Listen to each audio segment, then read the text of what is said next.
Welcome everyone, this is Kerjims channel. Now we are back to our new episodes of 2 Semi-Reality Champions and Comparison, featured by Wild League of Legends versus the Mobile Legend Bang Gang. But before that, please like and subscribe to my channel and don't forget to click the bell icon so you will be notified to our new next episode video. Let's do this!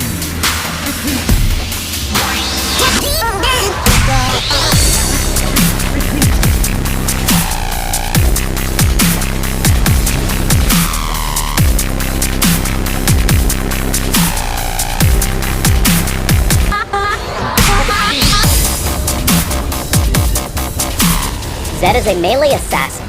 He relies on sending out living shadows that mimic his basic abilities, allow him to reposition mid-fight, and quickly strike down his foes. When expertly played, Zed can kill his opponents before they even know it hit them. Zed's passive is Contempt for the Weak. Zed's basic attacks against heavily injured targets will deal bonus damage based upon their maximum health. While this passive has no cooldown, it can only strike an individual target once every few seconds. Razor Shuriken fires out from Zed and any of his shadows, damaging every enemy they pass through, but dealing reduced damage to enemies beyond the first. Enemies can be hit by multiple Razor Shurikens, and will take damage from each one, but the extra hits won't deal as much damage as the first. When laning, I recommend taking Razor Shuriken at level 1, and maxing it first for consistent range and damage output. If jungling, grab it at level 2, and max it by level 13. Living Shadow remains in place for a few seconds, mimicking all of Zed's abilities. Hitting an opponent with both a regular and mimicked ability will refund some energy back to Zed. Zed may also reactivate Living Shadow to swap places with it. Additionally, Living Shadow passively grants Zed bonus attack damage. I recommend grabbing a point in Living Shadow early, but maxing it last in favor of Zed's damaging ability. Shadow Slash damages nearby enemies, and reduces Living Shadow's cooldown for each enemy hit. Enemies hit by a mimicked Shadow Slash will be slow. The slow is increased if the enemy is hit by Zed's Shadow Slash as well. When jungling, I recommend taking Shadow Slash at level 1, and maxing it immediately. In lane, try taking it level 2 or 3, and maxing it by level 13. Death Mark is Zed's ultimate. When cast, Zed dashes to target enemy champion, dealing damage, marking it, and spawning a living shadow behind it. After a few seconds, the Death Mark will trigger, damaging Zed's target based on how much damage Zed dealt to it while the mark was active. Like with Living Shadow, Zed may reactivate Death Mark to swap places. As with all ultimates, I recommend taking Death Mark whenever available.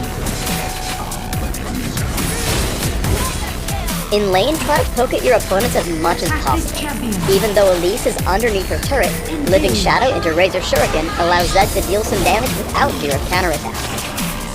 Zed's core damage combo is Living Shadow into Shadow Slash and then Razor Shuriken. If you can hit both Razor Shurikens, you'll deal a lot of damage to your target. As your opponents get lower, reactivate Living Shadow to land a basic attack with Zed's passive, Contempt for the Weak. This ability combo picks up an easy kill on the low health Katarina. When fighting versus skill shot champions, make use of Living Shadow's second activation. Veigar thinks he'll land Dark Matter, but Zed swaps places with Living Shadow to dodge it, and closes in for the kill, picking up a quick 300 gold. When jungling as Zed, make use of Living Shadow's swap to get through the jungle camps faster. Cast Living Shadow across the wall and hit your other abilities, then reactivate Living Shadow to save a few seconds when clearing neutral monsters. Even when laning, use Living Shadow to pick up some extra gold from the jungle camps. Zed hops over the wall with Living Shadow, uses Shadow Slash, and aims Razor Shuriken so that both of them will hit the neutral monsters. Retreat. Living Shadow can help Zed escape ganks. As Carrick and Jarvan come to gank, a double activation of Living Shadow gets Zed to safety. Now, Shadow Slash will slow Carrick, allowing Zed some easy damage with Razor Shuriken. Living Shadow can also be used to close the distance with Zed's opponents. A double activation puts Zed in range for Death Mark. Hitting all his abilities, Zed is able to burst down Veigar almost immediately, picking up the kill and escaping back behind the turret. Always keep track of your Living Shadow's locations. Zed comes across and bursts down the opposing master shadows almost immediately. However, Katarina comes in to avenge her teammate. Zed simply waits for Shunfo and then swaps places with Living Shadow. Even with Flash, Katarina is unable to catch up and take Zed down. Let's put all of these together in a larger fight. Zed sends out Living Shadow with an immediate Shadow Slash to slow the opponents chasing Lee Sin. However, Zed notices Ashe low on health near his Living Shadow. Zed swaps and hits Ashe with Deathmark, taking her down with ease before walking away unscathed.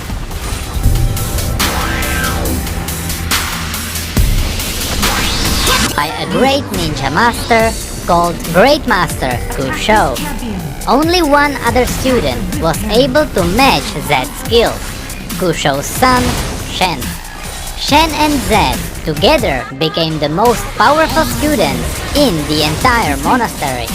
Even at their young age, they were sent out on elite missions as a team under the lead of Kusho. One of these missions was tracking down the infamous Golden Demon. The Golden Demon was a criminal very well known for leaving brutally humiliated corpses behind. After investigating these horrific crimes for 4 long years, all 3 of them were changed. Kusho's red hair turned white, Shen's sense of humor disappeared, and Zed began to struggle with his studies. Fortunately, Kusho finally found a pattern that led them to the criminal.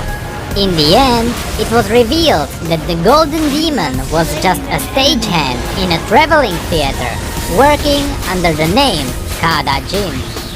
It seemed like after all that trouble, it would all have a happy ending, but the damage was already done.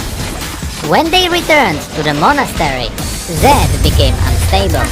Even after all of his training, he still wasn't able to beat Shen. Every time they clashed, it ended in a draw. Frustrated and jealous, he started looking for an advantage.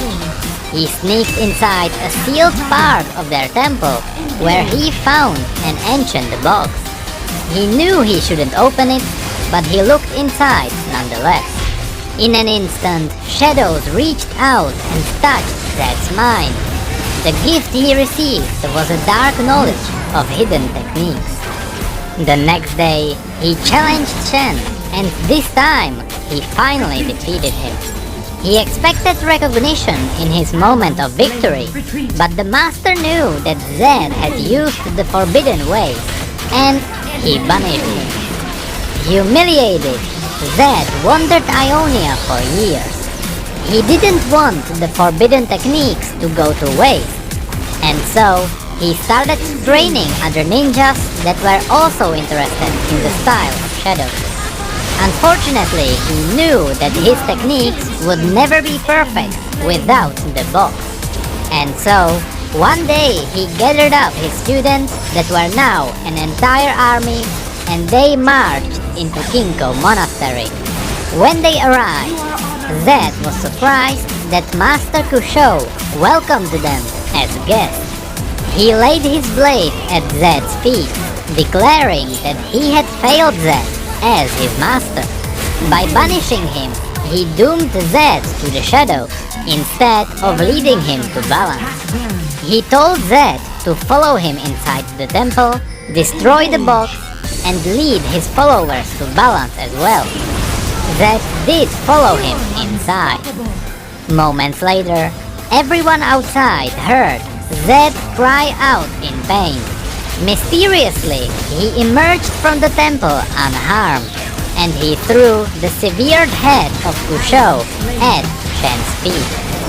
Screaming in rage, Zed commanded his followers to slaughter Kusho's students and take the box. Though many students died, some escaped thanks to Shen's heroic efforts. With Kusho dead, Shen took his place as the leader of the Kinko Order. He took his father's spirit blade, which turned him into the Eye of Twilight. He was now forbidden from allowing passion to sway his judgment.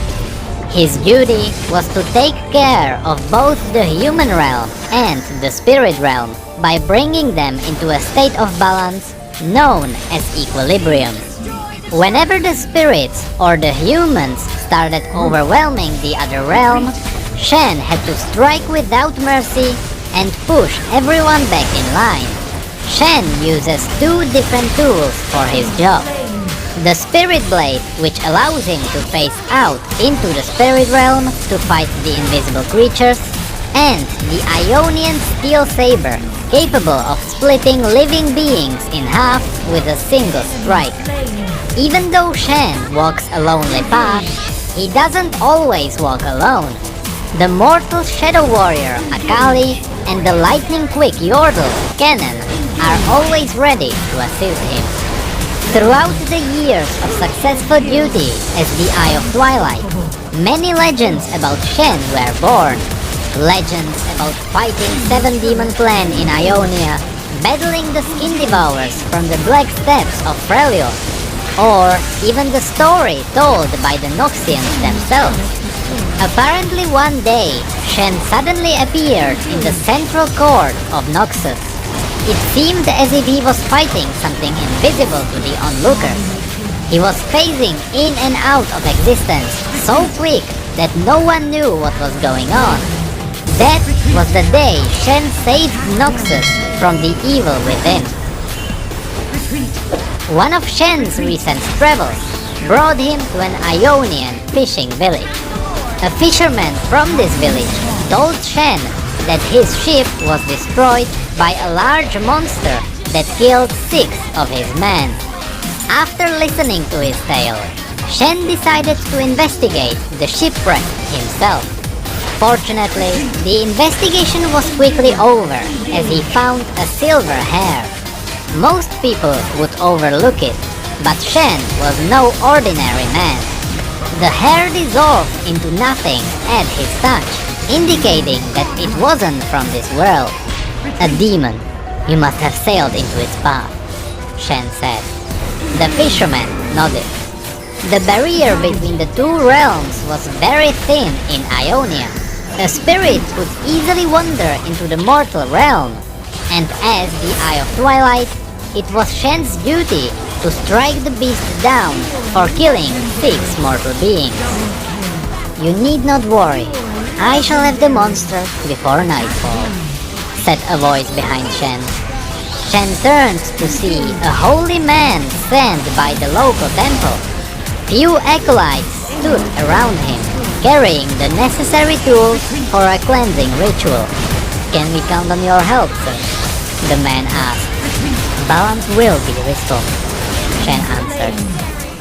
Shen continued tracking down the beast on his own. Soon, a trail of shimmering silver hair led him to a sleeping demon with half-eaten corpses laying around him.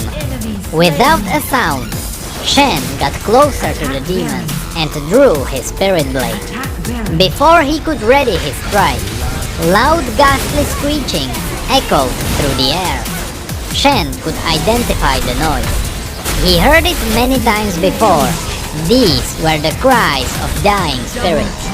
The demon started waking up and Shen considered his options.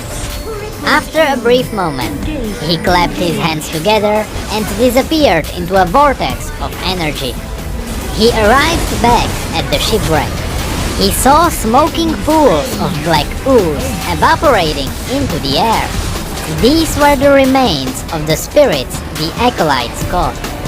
The holy man caught a small spiritual imp and tied him on a leash.